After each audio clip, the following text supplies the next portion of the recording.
Hello, welcome to Shanmukh cooking recipes. ఈరోజు దోసపిండితో బోండాలండి. అసలు చాలా బాగుంటాయి.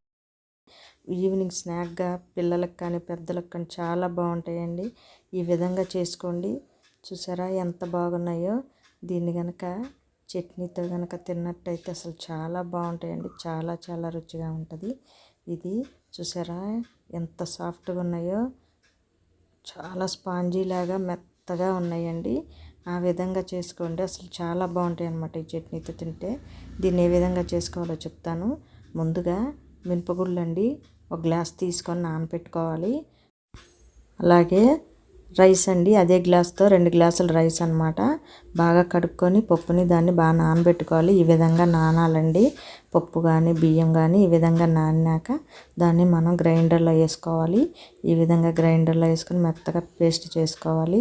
ఈ విధంగా ఉండాలండి. మరీ పలసగా కాదు, మరీ గట్టిగా కాకుండా ఈ విధంగా ఉండాలన్నమాట. ఈ విధంగా ఉన్నప్పుడు దాన్ని మూత పెట్టేసి నైట్ అంతా పులగనియాలండి. ఈ విధంగా ఉదయం తీయంగానే చూసారా ఎంత బాగుందో. ఈ విధంగా పొంగాలన్నమాట. ఈ పిండిని వేరే బౌల్లోకి తీసుకోవాలి.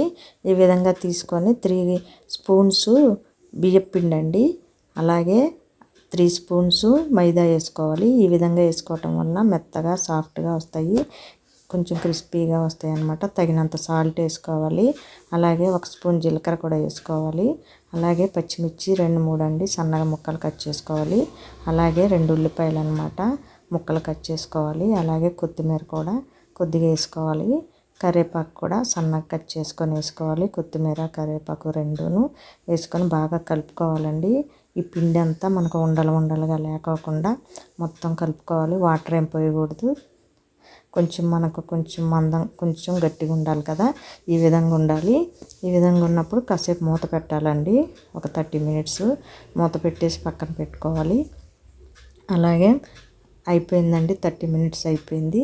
మూత తీసి చూసిన తర్వాత ఈ విధంగా పిండి కొంచెం, ఈ పిండి అంతా కలిసిపోయింది కదా, దీంట్లో కొద్దిగా ఇది వేసుకోవాలి, వంట సోడా అండి. వేసుకొని బాగా కలుపుకోవాలి. మనం పునుగులు వేసుకునే ముందు ఈ వంట సోడా కూడా వేసుకొని బాగా కలుపుకోవాలి.